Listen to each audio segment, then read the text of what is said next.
Dun, dun, dun, dun, dun, dun, dun, dun, dun, dun, dun, dun, dun, dun, dun, dun. Dun, dun, dun, dun, dun, dun, dun, dun, dun, dun. That's the movie Yeah, thing that you hear. But I would have rather the line from MGM. Rawr. Humble beginnings. Welcome, y'all.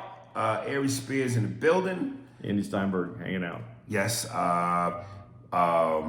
Hello to Hits 101. You know, it's funny. After you start doing this enough, you figure out the repetitive rhythm that you need to be in. So again, as I don't even know if this is episode 200. I think we already did episode 200, And we didn't even make a big deal. No, You know, thanks 101 for coming over and listening. Big shout out to all the new listeners. As always, make sure if you can, I know you start out with whatever the latest is, but try to go back and listen from episode 1 and track it and binge and go in order so you can follow the evolution and the growth of the A&A or the SNS or the A&A and SNS. And the jokes and all the callbacks and shit will make sense to you.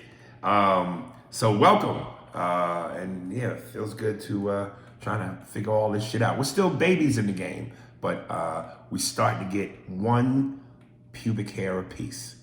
I was taking a bath. I saw a bubble on the pubic hair.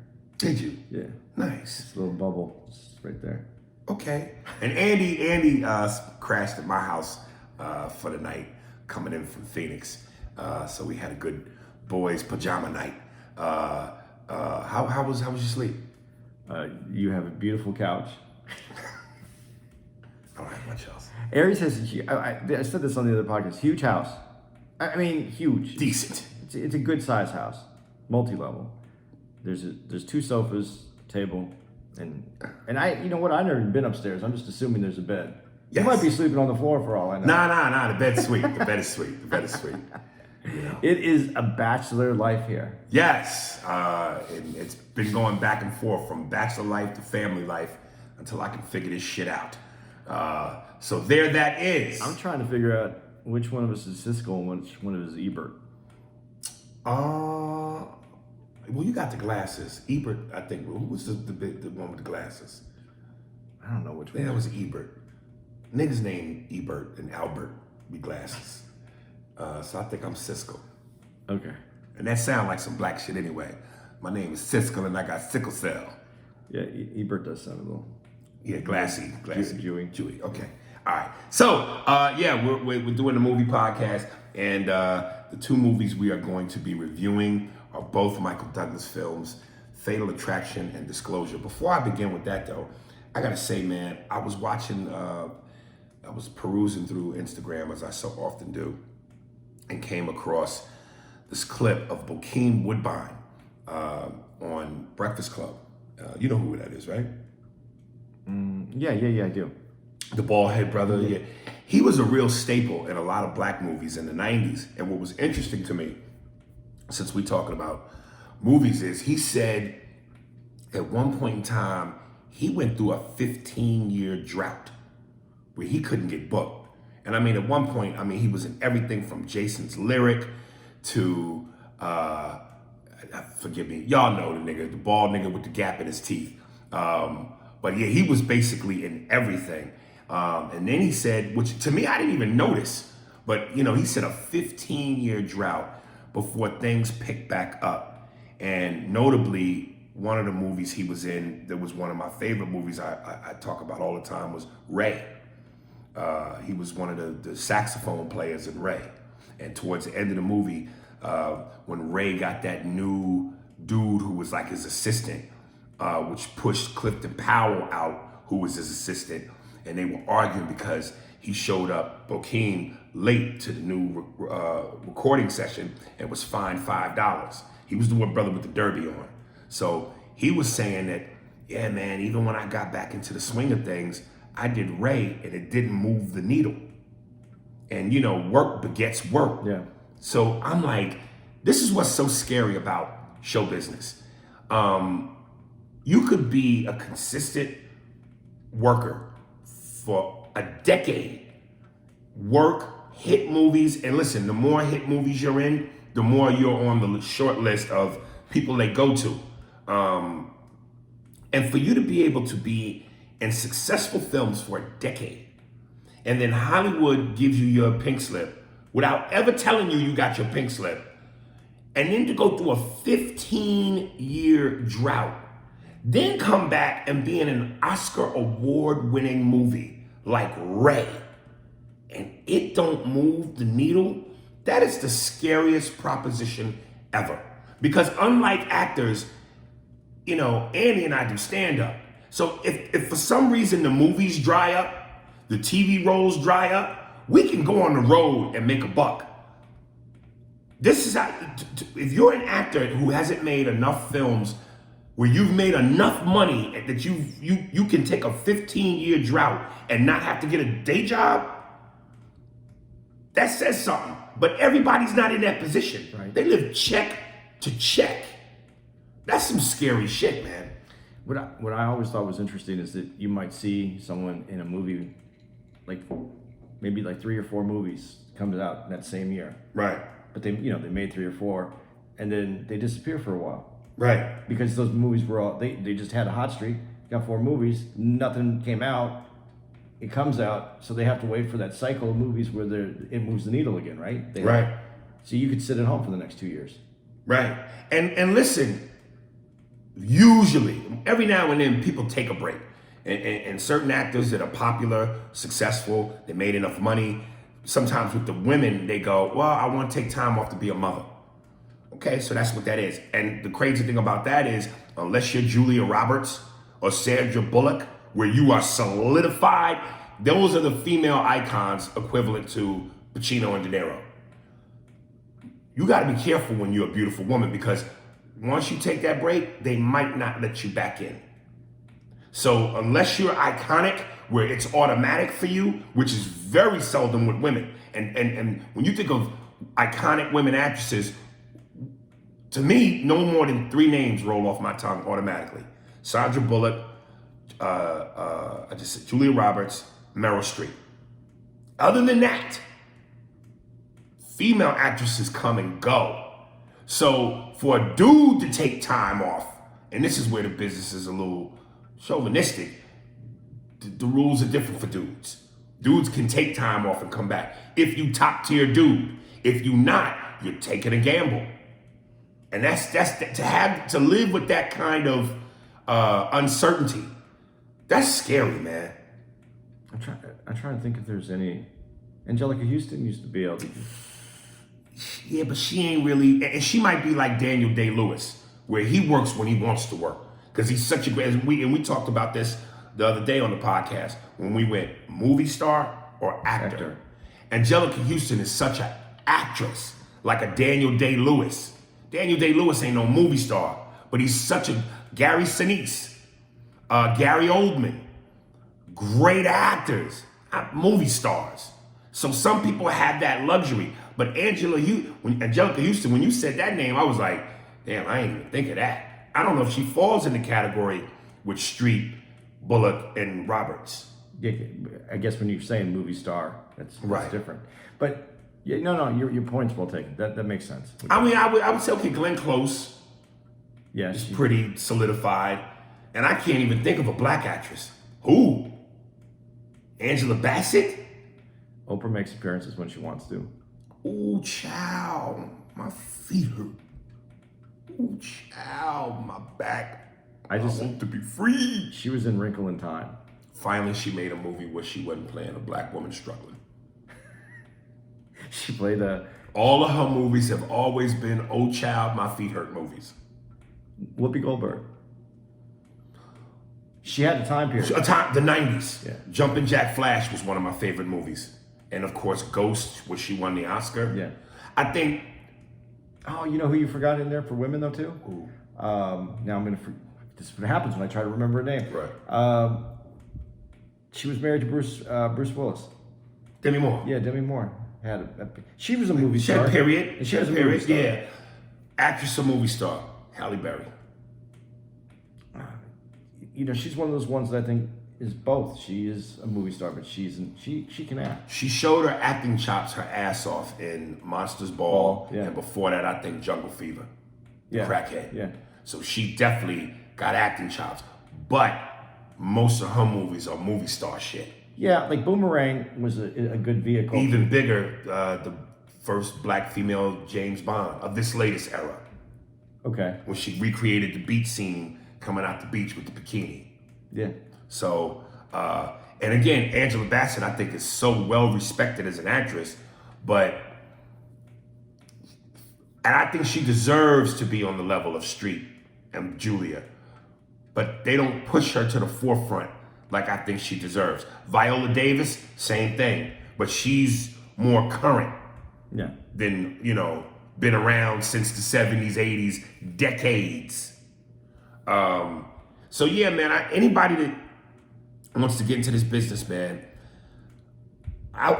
good luck. I wouldn't wish this on my worst enemy, because unless you are solidified, AKA legendary, iconic status, where you ain't going nowhere, this shit unpredictable. And that's scary to know that at any moment, like Patrice said, Hollywood goes, we're done. When do you let niggas know you're done? Well, but you can do stage acting. Yeah.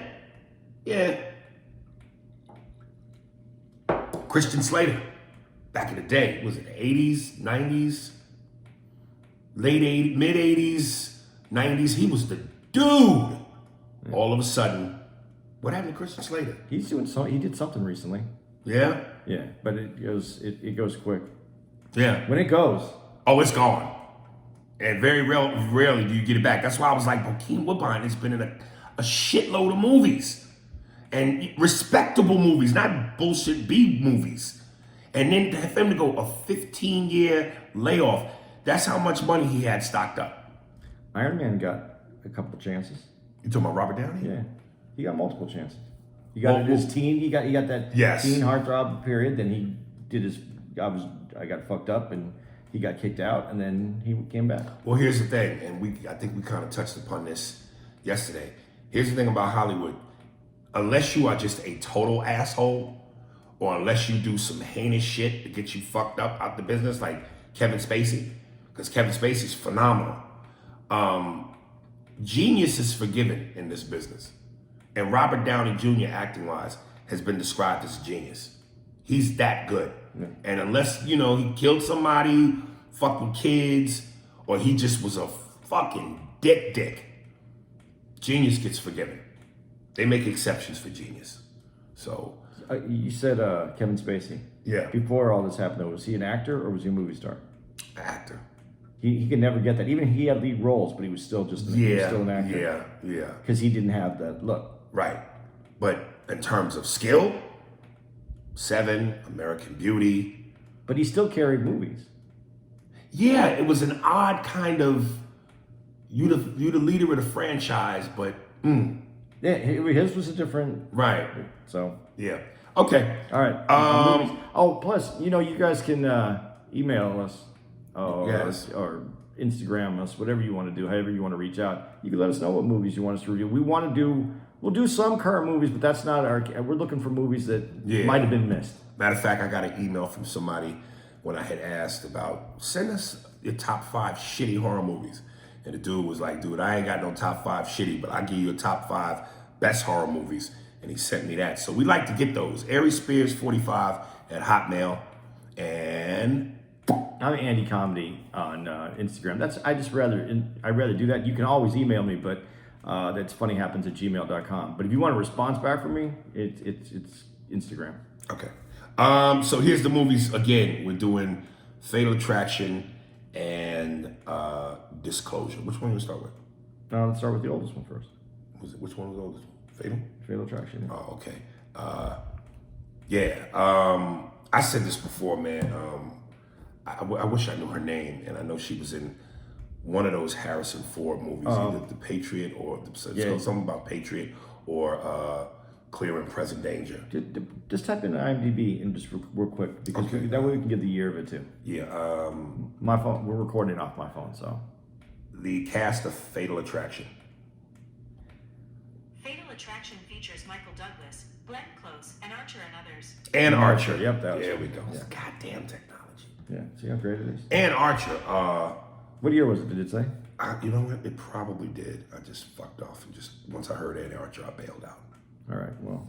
It We're was okay. late 80s. I think it was 89 to be exact. Was it? Yeah. I thought it was older than that, but okay. Yeah. Damn, she was smoking hot, man. Who, Ann Archer? Ann Archer, dude. Yeah.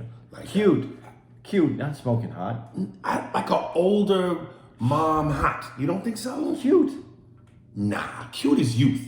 No, she had like a cute presence. I didn't think she was. I thought she was smoking hot, man. I would have loved to have been the black mailman that delivered her mail. And I heard your husband cheated on you. yeah, I heard your boyfriend cheated on you. You want to get back at him? Yeah, I got some mail for you to open.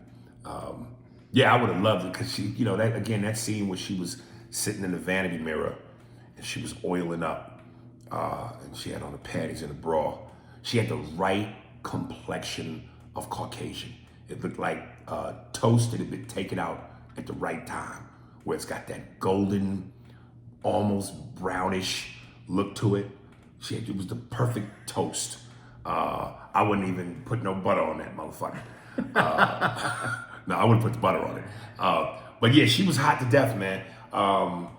One thing I loved in the movie is I love it when, and I know that there are women that do it, even when you know your husband fucked up, you stand by him. Yeah. And of course she was pissed because when she asked the quintessential question that all women ask when they find out you've been fucking around, did you love her?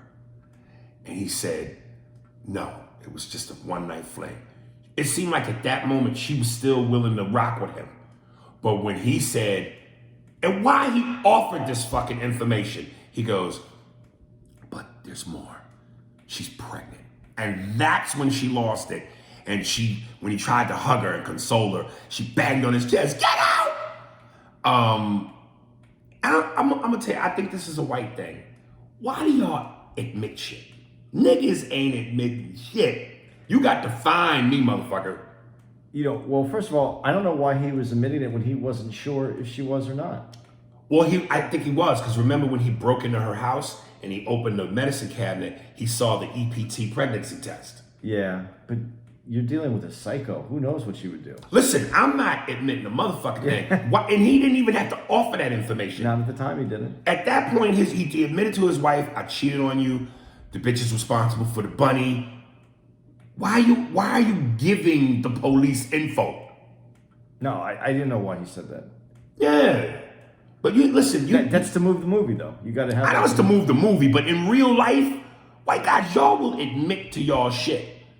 Niggas live by the Eddie Murphy Raw creed. Wasn't me. I looked right in your face. Wasn't me. I saw you come out that bitch's house. Wasn't me. And then that's the Jedi mind trick. Maybe it wasn't you. I follow. That's my story, and I'm sticking to it. Yeah. Fuck that. Why would he admit that shit?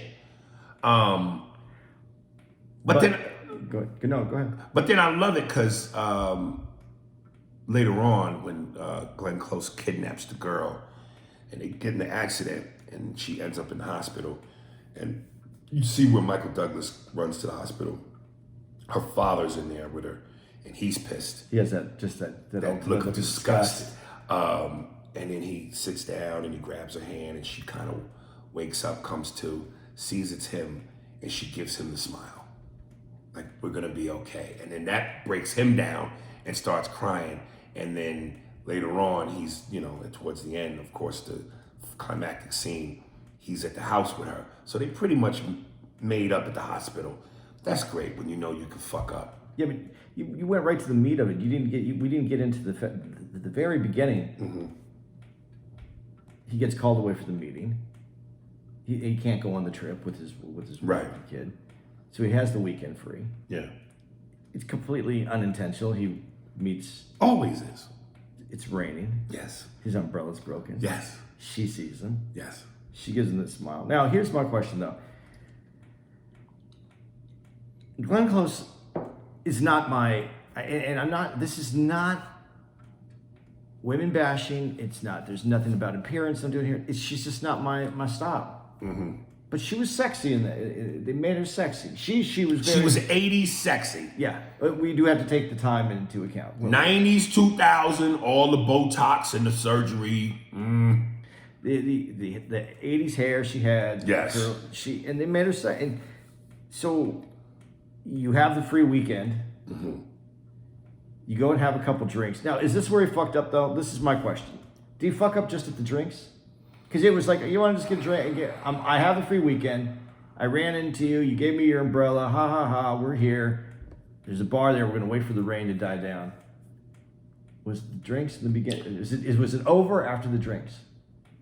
That's a great woman question. Yeah, I would like... Farrah, Shannon, Shamar, AB, and incidentally, AB hit me an email this morning. You know who AB is, right? Dum dum. Oh, yeah. She said, "Thank you for not." Oh yeah. She said, We want to know from women who saw Fatal Attraction. At what moment would you have stopped the movie, put in the record scratch, and hear the voiceover? It was at this moment he fucked up. Was it the drink? Was it walking at that moment and saying, hey, well, it was a colleague, right? It's business. It was a colleague when they were in the office when she walked in with the white suit, right? And he had the cream cheese on his nose, and they were in there discussing the business. Yeah, that's colleague. Once you sit down and have a drink, you ain't working no more. But if it was one of the dudes from the office that was out there, it would have been acceptable for them to have a drink. So right, because the dude ain't gonna pluck you in the ass. Okay, but is that where he fucked up, or was it after they had the drinks? Let me tell you, personally, me, and I've never made no bones or tried to hide this. I am a semi-chauvinistic, hypocritical, unfair, jealous nigga. And I don't allow any woman I'm involved with to have male friends because that's how it starts. It always is, we just friends, innocently enough, and before you know it, a couple fucking Mai Tais or a fucking a Washington apple, and next thing you know, this bitch's panties is this nigga's earmuffs. No, I live by the Mujahideen rules, nigga. When my wife leave here, she is a ninja. So here's where they fucked up, in my opinion. At the first, when they went to the party that night to celebrate the Japanese, whatever that was, the book, and he and her were at the bar having a drink. Right. That's where he fucked up. In that moment, right? That should have never happened. If the situation was reversed and it was my wife talking to a dude and I saw her at the bar, we arguing that night. What the fuck was you doing at the bar? What was you talking to that nigga about? Yeah, because if that argument took place and then they're in the rain and then that don't happen. Yeah, because you're not going to go get that drink with the person. There you go. You already had that argument. You have already verbally slapped the shit out your wife. You've had that, yeah. You've had that conversation. So, but then he goes in, and then now here's my question to women.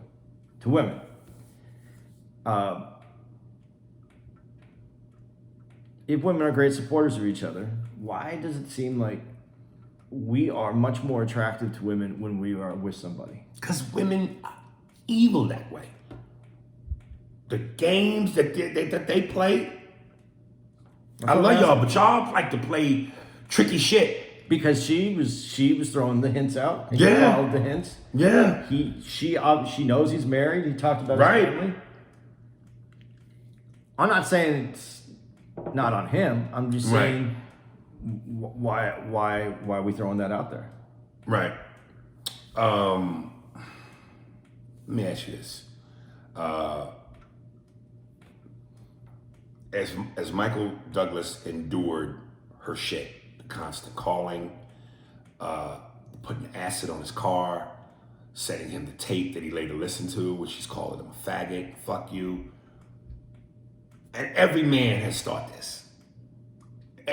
Whether it's a woman on you or a dude on you, I don't mean romantically, sexually. Whenever there's a problem that's irritating your life, you contemplate, can I kill this motherfucker? Can I get away? If I murder this motherfucker, will I get caught? But you don't do it because that's what separates the sane from the insane. But between these three things, what would you consider? At what point do you consider murder? The bunny boil, her kidnapping his daughter, or her showing up to his house, talking to his wife, and playing like she never met him? What most makes you go, I got to kill this bitch? Well, I think when she cuts her wrist, I would have went, you know what, I'm out of here. Just bleed. I'll leave you to bleed. When he's in the house. When she's in the house. Yeah, with what? Now that's when you start to go, this is a problem. She's this is next level. She's gonna do something to somebody that I love. So as much as you love your boys, she kidnaps your son at that age. You're frantic, you don't know where he is. You so much so that it put your wife or your girl in the hospital.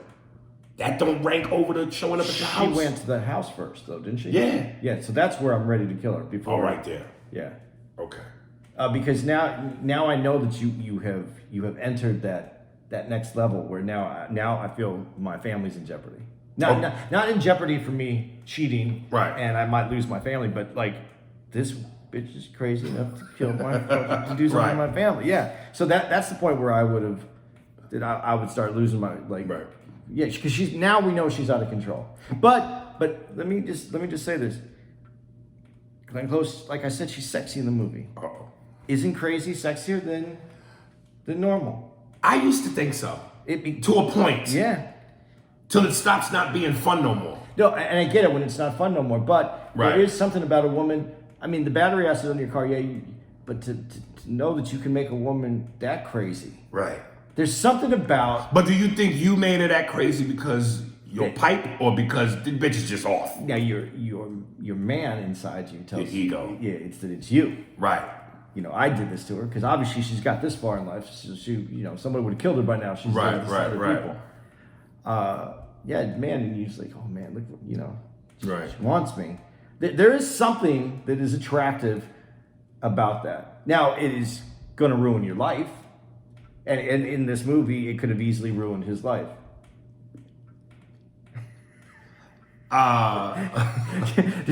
Did you write leave a note in a bathroom somewhere on call the police? Man, I should have. I'm in danger. Matter of fact, I can't say it. Fuck. Yeah. But still, I hear what you're saying in terms of your answer. But I still want to ask the question though: what if you had the patience to endure her showing up and you experienced all three? You still would be like her coming into the house? Well, I had to experience all three. No, when you take my kid, man, that right. But if you let it get that far anyway, your relationship's over. Right. He's probably not even living at that house anymore. At this point, something's that woman knows that something's up at this point. His wife? Yeah, she has to. In real life, not in this movie. You think so? Yeah, you have. He had to confess with the rabbit. I'm so glad. Thank you. I can kiss you. I'm so glad you brought that up because that took me where I wanted to go. This is how much black guys don't admit to shit. Brother walk in the house, the wife is bitching. There's a bunny boiling in the pot. Nigga have been like, damn. Add some carrots and peas to that motherfucker. Soup. Get the baby a new bunny, baby. But let's not waste the bunny. Put some canned peas and carrots in the water and let's make a bunny soup. Hot and pepper. Hot and pepper. Yeah, it ain't so bad.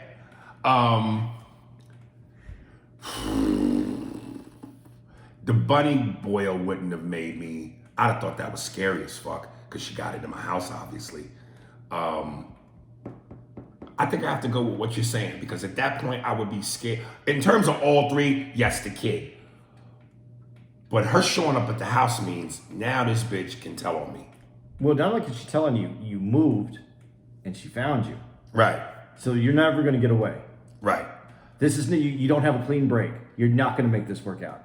Now you have to throw your cards on the table because you got to. She's stealing your kids. Right. You got to figure it out. Again, you took me to where I wanted to go to next. When he moved, and obviously he changed his number.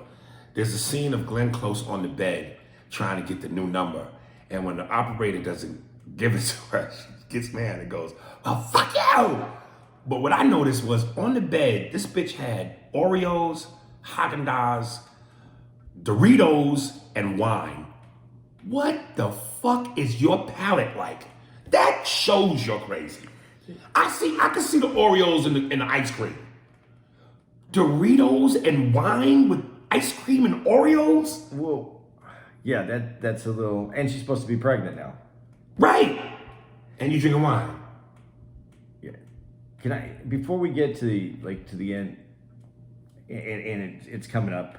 Are we coming up towards? Yeah. I gotta. What was your scariest moment in the movie?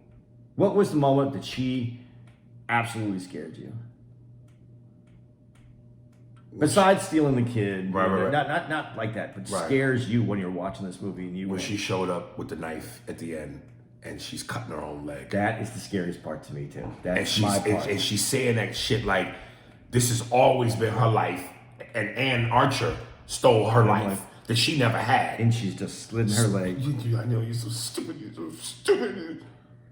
That's the part that I... Nigga. Yeah. Yeah. Yeah, that was, yeah. And listen, I know that movie is described as a thriller, but I almost put that in the horror category. Now, okay, so where are we now? Are we at the end? I think I got one more thing. Okay, go ahead, because I want to ask you some questions about the end of the movie. Okay. Covered that.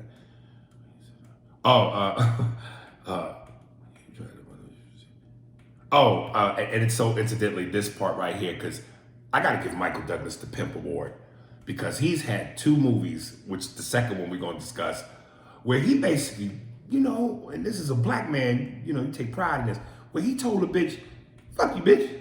The moment when he's getting up and he's buttoning his shirt, she said, no, you're not going to leave. I don't want you to leave. And she jumps up and rips his shirt open and kind of slaps him in the chest and then falls back down. That right there is another moment that would have made me go, what have I gotten into? Oh, yeah. But then she goes, I would just have more respect for you if you told me to fuck off. Yeah. And he goes, all right, fuck off. And she kicks him in the back, and you get out! I was like, yo! There's certain signs that let you know it's time to leave town. Okay, when we talk about these certain signs, and we talked about crazy. Right. So one of my scenes in there that I think was like the hot scene is when they're in the elevator. And she's blowing him. And then the guy, she's crazy enough. She's blown right there in an open elevator. The dude walks by, and Michael Douglas is just standing there. Yeah. That's your opening to this is crazy. Because of the mere fact it's in the elevator? That the elevator's open and she lives there, and she's just going to be blowing dudes in the elevator while her neighbors walk by. But that's that good crazy you said. That's the good crazy. But doesn't the good crazy always come with the other crazy? Yeah, but when you get your dick sucked in an open elevator, as a man, you're not thinking about what's coming with the good crazy. You're thinking about the moment, nigga, and how many licks till you get to the center of a Tootsie Pop. How many crazies can I go through before I get to the center of, oh shit, it's time to bounce? Yeah, you put up with shit, man. You put up with shit. All right, let me see. But all relationships need a little crazy, right? Yeah, because it adds the spice. Unless you don't like spicy food. Yeah. And I like spicy shit. So a little, cayenne pepper juice, Tabasco sauce. I like that shit. But too much, and you fucked up. You get the indigestion. You get the heartburn. You get that shit where you hear me on the mic go, ooh, excuse me. That's that crazy shit. But okay, now are you at the end on your notes? Let me just make sure. Yeah, I'm pretty much. I just got one more question again. This is a small thing because I just want to ask you. As y'all know, we so often talk about race on the podcast. Listen, what you do behind closed doors in the privacy of your own home, you could be David Duke. You could burn a cross in your house. And as long as it's in your house, it don't affect nobody but you. That moment, and I know a lot of motherfuckers do this, that moment where him and his best friend and his best friend and his wife and Douglas and his wife are all having like their last hurrah before they move, having dinner. and Michael and his friend talk about the Japanese party, and they both get up and face each other and go do the Japanese bow, but they go, is that racist? And before you answer, here's my thing. You do that outside your house, that's racist, especially for somebody to see. You do it in the privacy of your house. Is it still racist even though it's racist? I mean, you have to live with what your definition is racist is at your home. Okay. So I guess if they thought it wasn't racist, it wasn't racist. Because they think that they're being funny with each other and they're not hurting anybody, right? They're not holding anybody's lives back, and they didn't embarrass anyone and hold them, and they thought they made a funny joke. Right. I don't know if you would say that it's racist. Is it bigoted and inappropriate? Yeah. Yes. Yeah. But because it's in your house, does it count when no one can see it? I gotta say honestly, in that particular scene, if you're doing it so that your kids are looking at it, so you can raise some racist kids, then maybe you are hurting somebody. Right. If it's those two dudes, I mean, I think everyone has some. I mean, first of all, everyone has some form of bigotry in them. Yes. So, and how you exercise that out of you, and you do it in closed doors where you made it, you know, maybe you had a meeting and you know, I can't set this up. I have to set it up. Maybe those two guys, because of their jobs, whatever, they had an Asian dude that they both had dealt with, and every time you talked to him, they heard, blah, blah, blah, blah, blah. So they said, to them it's funny. So, you know, I guess it would have to have context to it like anything else. But, yeah, but today, when that movie was, okay, I'll say this. When that movie was made, that shit wasn't racist. Today, that would absolutely be racist. Yeah. Right.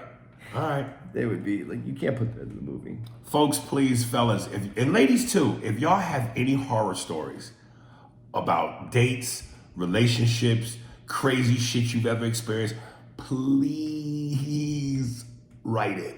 I would love to read them on the podcast.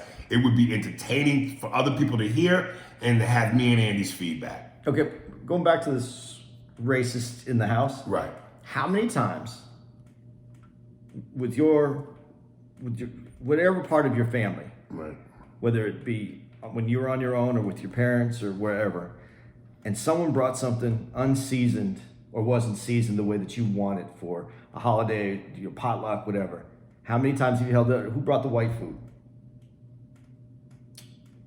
I've never done that. You never have. You never used it as it's white food, because I've heard people use Because that. again, remember I said I've never bought into that myth that white people don't season their food or do. Okay, they put some apples in there in the And salad. some shit it don't belong in. Yeah. I would. You never use that term? Who brought Nah, dog. Really? And listen, the only way I would make it racial is if it happened more than once by somebody white, where I can go, this is a habit with you motherfuckers. Okay. You know what I mean? But if they did it for the first time ever, I would just be like, this is different. I never thought you could do this. Well, I've never associated white people with not seasoning food. They can't cook the way black people do. That is a stereotypical myth. Some of the best chefs are white. yeah, but they learned it from someone else. Oh, they learned it from the niggas. Yeah. Or A the nigga named Bootsy.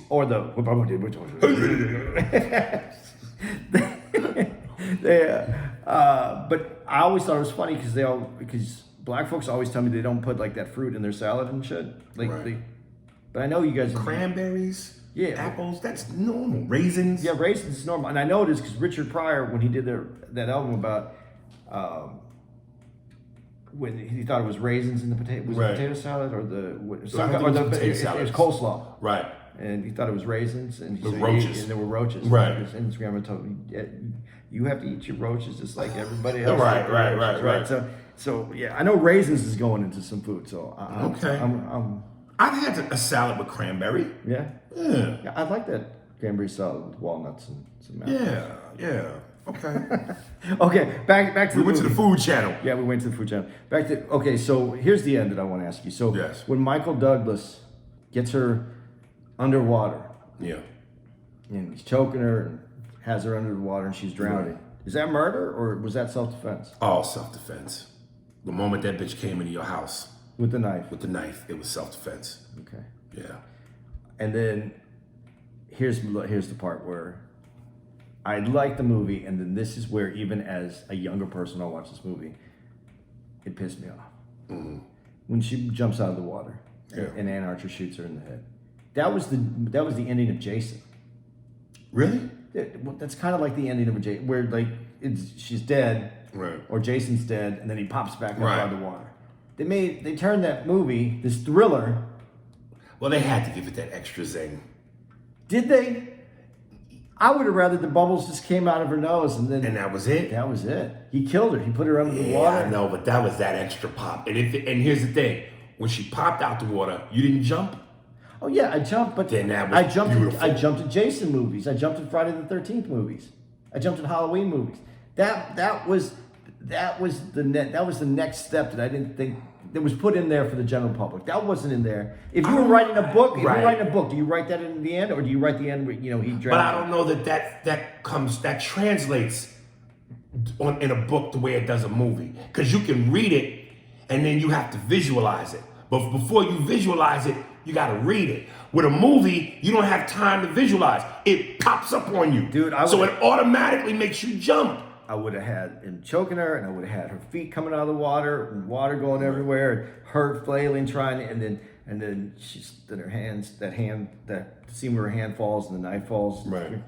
and then just have those bubbles coming up, and that's the end. And you killed her. You killed her. Right. Because you had to fuck her, so now you had to kill her, and Right. your wife is watching you kill her. Yeah, but dude, I get it. Because here's the other thing. When she pops up, it gives you the scare factor. It makes you jump.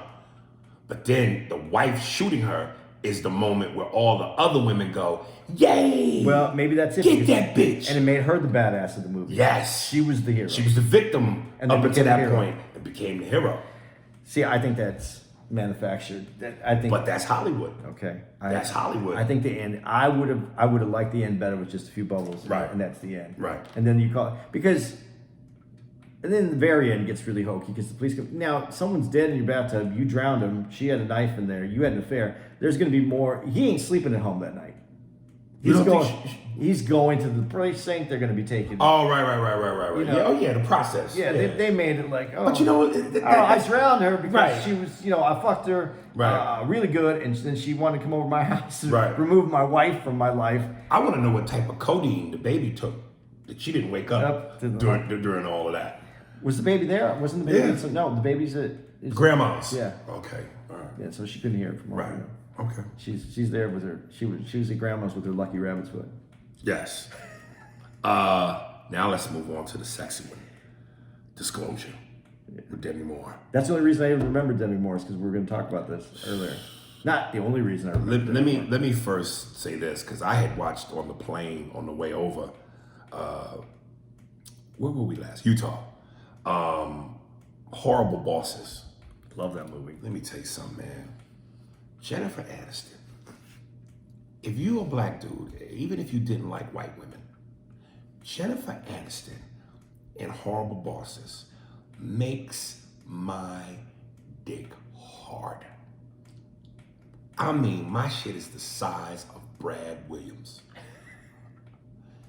Nigga, those two scenes where she has her Dennis White coat on, but no bra. Yeah. And you can see the titty lines. You can use Patrice on that. Yeah, the meat. Titty meat. The titty meat. And the other scene where she licks dude's the back of his neck. Fuck race. This is no longer about race. As a dude, if your dick didn't wake up out of a coma and say to you, hey, what's happening? You're not a dude. But that character doesn't want to jeopardize his relationship with his girl. Fuck that. You move to a new city or state, you get a new job, but you smash that before you bounce. Now let me not get straight away. Demi Moore, and I only brought the horrible bosses up because it was about bosses in positions of power and sexual harassment. Demi Moore in that fucking movie, Jesus Christ. And I love her raspy voice. It's kind of Kathleen Turnerish. I think it's sexy. So I'm gonna ask you the question you asked me. At what point did Michael Douglas fuck up? Because for me, it's this. Not the fact that they had a meeting at night and closed doors. Because colleagues, right? Yeah, they're at work. At work. When she asked for the massage, and as he's massaging her, she puts her hands on his calves to hold him in place. That's where he fucked up. Because he should have been like, yo, why I'm massaging you? Why are your hands locked up on my legs? You giving me the green light. I think, and let me know if I'm wrong on this, ladies. I think women would say it's when she started discussing their past at the same time she's talking about his wife, trying to make it, don't you remember how good this was? And oh, that. I thought you were going with asking about his kids and shit. I'm like, that's normal. No, but when you mix asking about the kids with, don't you remember how good this pussy was? Right, you're right, saying, right. do you still like that pussy those kids came out of? Right. Don't you remember right. how good this was? Right. So I think that's where, if you go to there, that's where he should have been. The massage should have never came up. It should have been, well, let's discuss let's discuss this. This is the thing though, again, and I'm not trying to put it all on women, but I'll put this on women. It was a plan. When you find out it's a plan. Right. She knew that he was the idea was to get him to actually just fuck her and get it. Right. But she knew, women know that they have that kind of control, that manipulation control over men. So it would have behooved him at that moment to go, this is a problem. Okay. Let me ask you this. Once he was on the phone and she grabbed the phone out of his hand and started kissing him, and she unbuckled his pants and she started sucking his dick. And then he didn't have a moment of, oh my God, until he was about to fuck her and looked himself in the mirror. Yeah, and saw his face. And then he stopped. Here's a question for the guys now, the same way we asked the girls with the fatal attraction. This is for the guys. Realistically, she put your dick in her mouth. You're clearly erect. She's got a fucking vest open. You see the titties jiggling in the bra. You about to fuck. Do you really stop? Are there dudes out there that would have really stopped? Because once your penis goes in her mouth and you feel that, I guess morals, you gotta be a certain kind of motherfucker to make you stop that. Does seeing yourself in the mirror actually make you stop or make you keep going? I think that was more of again, Hollywood. That's movie shit to me. Yeah, you saw, because you already, you at that point you've already crossed the line. Right. At that point, Beyond crossed the line. Your dick was in the mouth. So at that point you're like, well, I'm already in trouble. Why would you stop at that point? Well, we would like to believe that somewhere in a bad decision, you could go, oh, I'm making a bad decision. Right. I need to end this. Right. When you think that comes before your dick goes in the mouth? Well, I think it's a lot easier for it to happen before your dick goes in her mouth. Right. I think I think you have more, your thought process. You can still think with your head before your dick goes in her mouth. You can still think with your head before you think with your head. Other head. Yeah. Once that's in. Right. Talk about the devil and the angel on your shoulder. Wouldn't that be some shit if, like, the devil, you see the angel on your shoulder, and when you pull your dick out, the devil's sitting on your tip?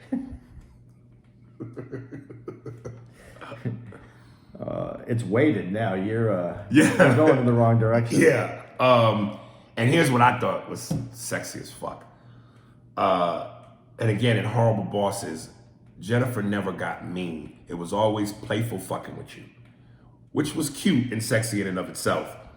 But when Michael Douglas is leaving and Demi Moore is chasing after him and she goes, get back here and finish what you started. Oh! Whatever I felt looking at myself in the mirror that made me stop, I'd have turned around and went, yes, Mistress Demi Moore. But once you see that the cleaning lady's out there, fuck everything's her. done, man. You got to get you have With to, him or her? both. You have to get away. You have to get But away. she didn't look like she spoke English. She looked like she was. Here we go again. No, I'm just saying that she was clearly Asian, and I'm sure that her maid partners would not have known what was going on. She looked like she knew what was going on. You think so? Yeah.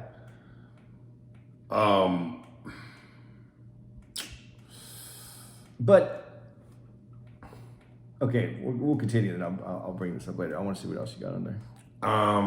Ladies, I want to ask y'all a question, and I want y'all to be honest. Again, Farrah, AB, Shamor, Shannon, and any other ladies I might be forgetting. Let me ask y'all, and be honest. If your male boss looked like Brad Pitt, George Clooney, Shamar Moore, Denzel, Enrique Iglesias Jr., and you would y'all entertain it? Would y'all entertain the idea? Because the reality is, in Hollywood, male bosses really don't look like that. Male bosses look like Danny DeVito. Harvey Weinstein. Or Danny DeVito's character from Taxi. Dude, before you go any further, I just have to say this really quick. I watched the AVN Awards that you hosted this last one. Yeah. And one of the actresses who won an award called out to the producer or something. Right. Did you see that scene? That part of the scene? Dude, I don't watch that shit. Dude, that dude was hideous. Made Harvey Weinstein look. So I'm just saying, yeah, you're right. The Hollywood bosses look a lot different than real bosses. It's never what you think it is. In the movies, Jeff Bezos is George Clooney. Bill Gates is a handsome, older, regal gentleman. Sean Connery. Warren Buffett is Harrison Ford. Those are good. I like where you put them together. But Bezos did, when he became a billionaire, he did look better. Something about having $1 billion gives you some... Mark Cuban looks like Bruce Wayne with Down syndrome. No, you know who he really looks like? Remember the Munsters? Yeah. He looks like that dude who played the Frankenstein character. Oh, the guy that actually played Frankenstein? Yeah, he looks like him. That's funny. But on not a 7-foot body. Right. Yeah, he has that. Who actually was Michael Douglas's boss in Fatal Attraction. Herman Munster. That was him. That was Yeah. He's also one of the judges in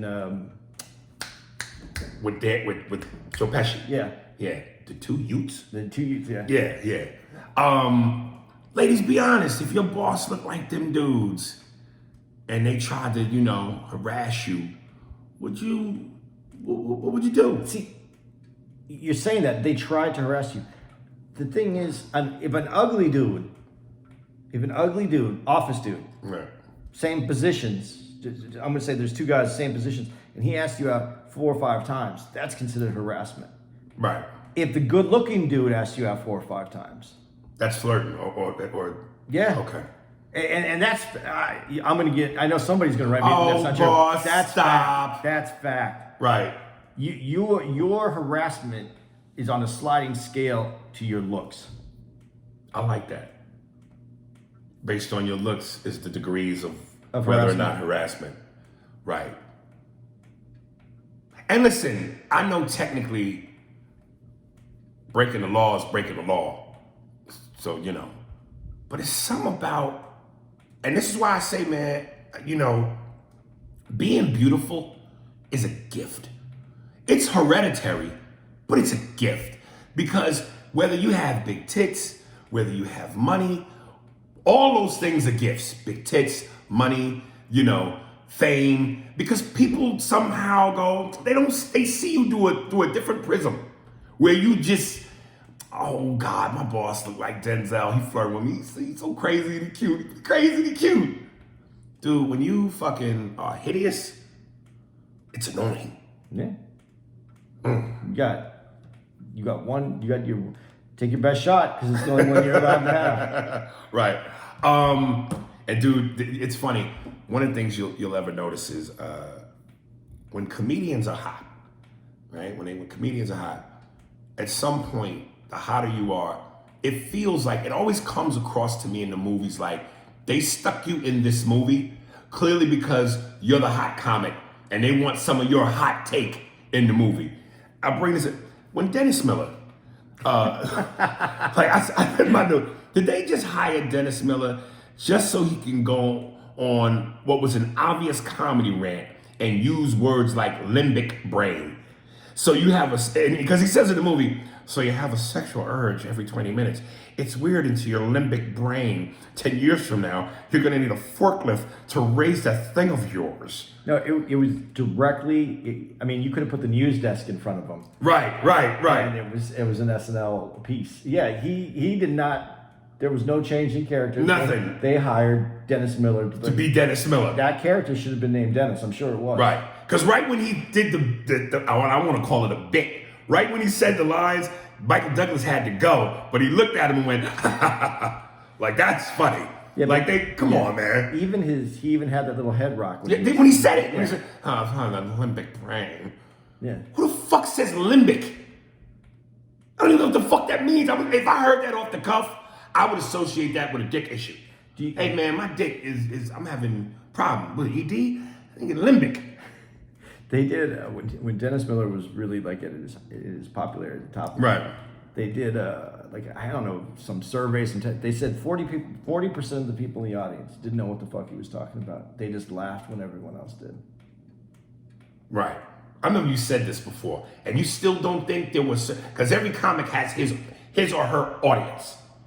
You don't think he had a group of people that really knew? Yeah, it's the 60%. But the other people that came with them, they're laughing at.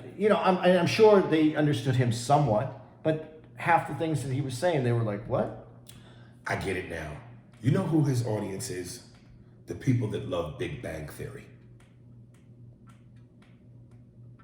Because in Big Bang Theory, didn't they use that kind of... Yeah, a little bit, but the difference is, in Big Bang Theory, you didn't have to understand it to be in on the joke. You think? You don't have to know the words. You just knew that it was these rocket scientists that were... Maybe I had to be, in on the joke because I've tried to watch that show. Nothing for me. It's made for a certain audience. It is made for the majority of people who watch TV. And like I said, how I would go, I watch Real Time with Bill Maher because I envy not being able to be politically funny. I used to try to watch Dennis Miller because I'm just like, nigga, I've never heard this kind of vocabulary. You know, when you come into the soft deck of one's ideologically sexmorosis of hidiosis, and I was going, what the fuck am I not getting? But he was talking above the audience. That was his goal, to make you stretch. Right. It wasn't there. So I don't know. But I always, I don't know. I kind of liked that snarky, shitty personality. Right. I did. Yeah.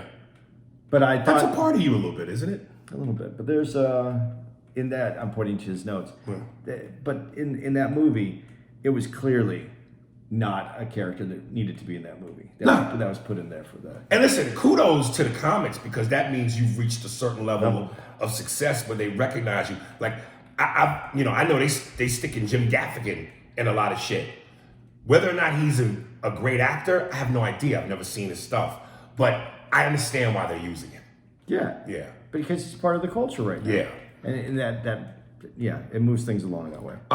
Two things I definitely want to address. Again, when I say Mike Douglas had some of the greatest pimp lines ever.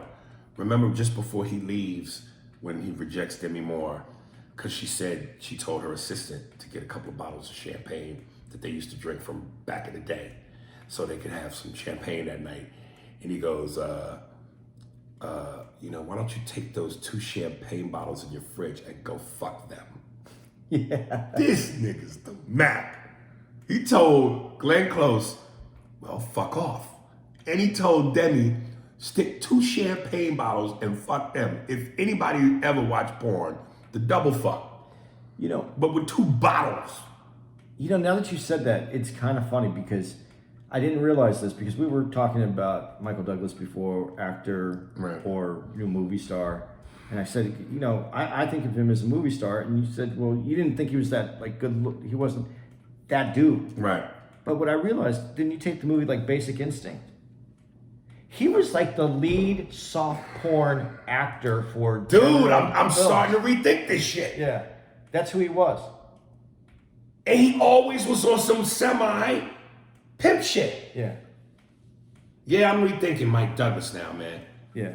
I might have to slide that motherfucker up in there of one of the dudes. He really was. Yeah, okay. Here's my last note. When he hires the attorney who says to him in the office, and she says it very sternly, sexual harassment is not about sex, it's about power. I'm giving this a big get the fuck out of here. I think it's exactly about sex. And sometimes, and before I say what I'm about to say on that, let me just say, these are 3 sayings that I absolutely hate. That one, money don't buy happiness. Bullshit. That's exactly what it buys. Yeah. And I don't want to dig too deep into that because we've covered this. The other one is wild animals, lions and shit. They're more afraid of you than you are of them. I've been to Africa twice. I've gone on a safari twice. I have stared a lion dead in the fucking face. They ain't scared of you. They're not scared of you. Matter of fact, they're looking at you like, please leap your ass off that truck. Because I'm hungry. And every year for the past 10 years, I've had nothing but white meat. Nigga, please leap your ass off that truck so I can taste Negro meat. They're not scared of you. I think that they're scared. They're on the sliding scale too, whether they're scared of you versus how hungry they are. Sometimes, white people, y'all kill me with y'all over-the-top psychological bullshit. You try to make shit more complex than it is. It's not that goddamn complex. Trust me. A lion is not scared of a human being. No, they're scared of their gun if they have one. And even then, you have to shoot that motherfucker loud enough near its ear for it to go, oh shit. You just pointing the gun ain't shit. No. These motherfuckers are not scared of you. But let me get back to what I was saying about the sexual harassment. Dude, at the end of the day, the boss is a dude.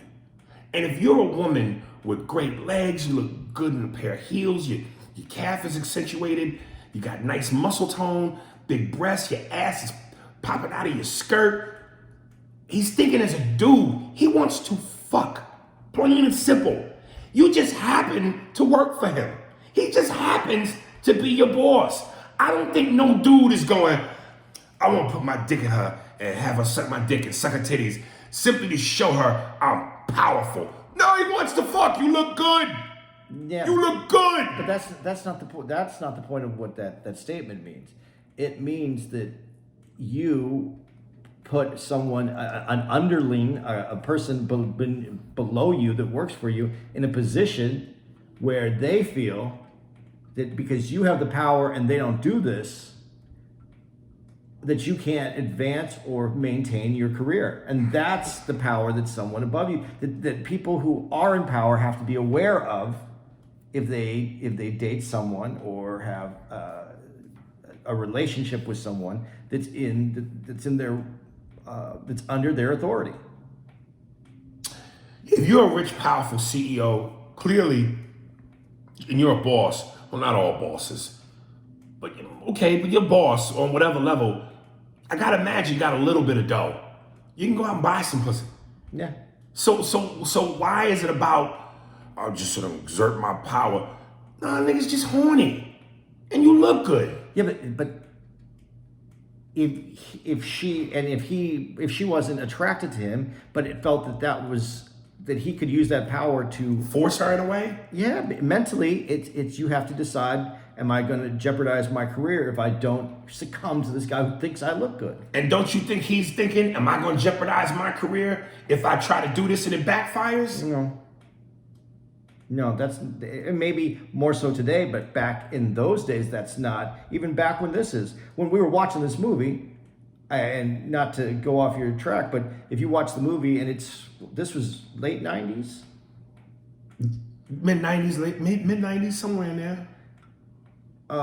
The technology that they thought was going to be the advancement is horrible. Like, it's not even close to where we are right now. So, yeah, we have changed. We have grown, hopefully mentally somewhat. But back then, Harvey was the perfect example. And I'm not trying to make Harvey Weinstein's life part of our podcast here, but that's the thing. Look at it in this aspect. He was the producer. He was on movies. The women came in. They wanted a part in a movie.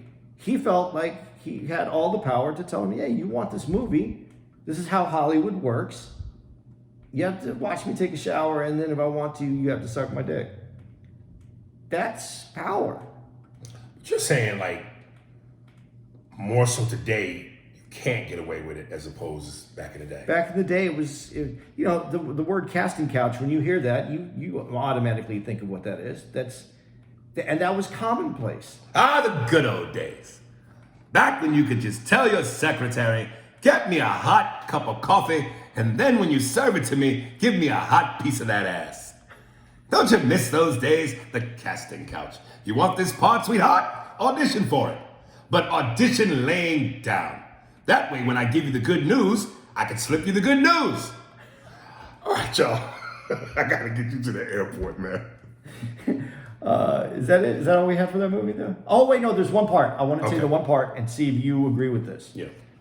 So, Michael Douglas, he has that position. He's trying to get that position. Right. It goes to Demi Moore.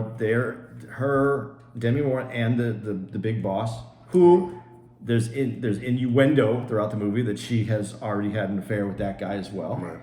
But they figure out a way so that they can get rid of Michael Douglas. So that's not the problem. But who is helping Michael Douglas? A friend. I don't think they ever established that. Yes, they did. Who was it? It's the woman who ends up with the job at the very end. Oh. Because that's her son that's working, and he goes to that school that the emails were coming from. And then it's when he says, "So do you have a professor named Alfred Friend or whatever?" Right. And he smiled, yeah. So the mom, they're manipulating him in one way.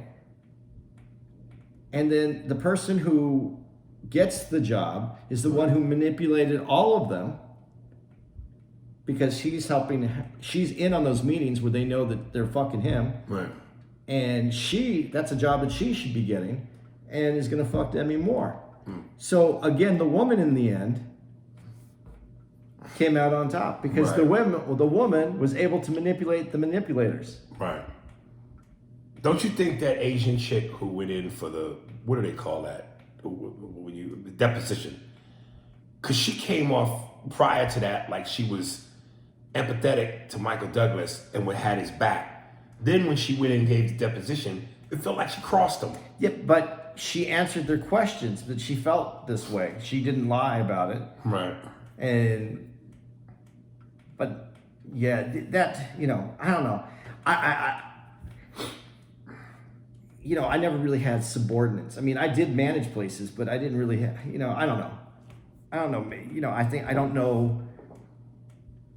I think where we are today is weird as it is. It's much better because it's just like, hey, this is the policies. And you know where you stand. But yeah, back then, I don't know. Like because with the part that you're bringing up is that you saw him take those file folders and she was going, or he slapped her in the butt or slapped her with the piece of paper. Right. And it was like, rah, right. Which guys do in sports and in everything that they do to other guys. It's not right.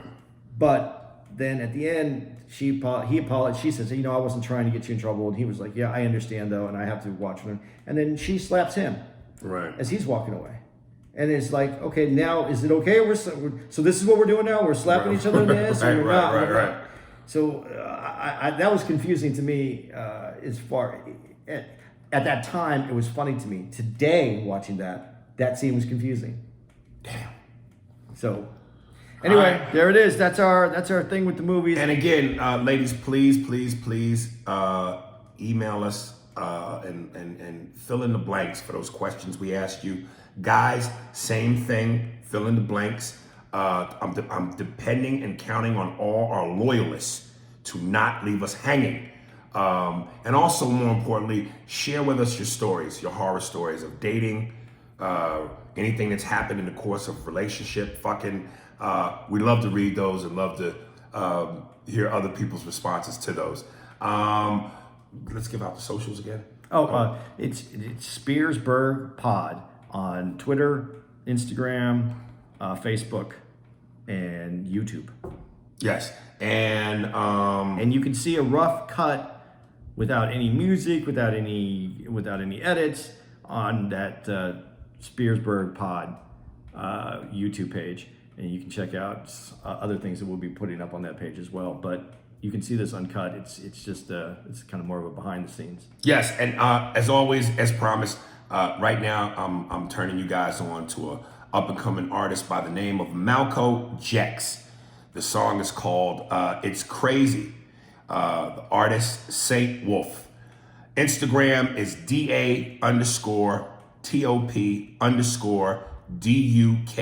DA_TOP_DUKURAY. And the song is "It's Crazy." Artist Saint Wolf, Malco Jex.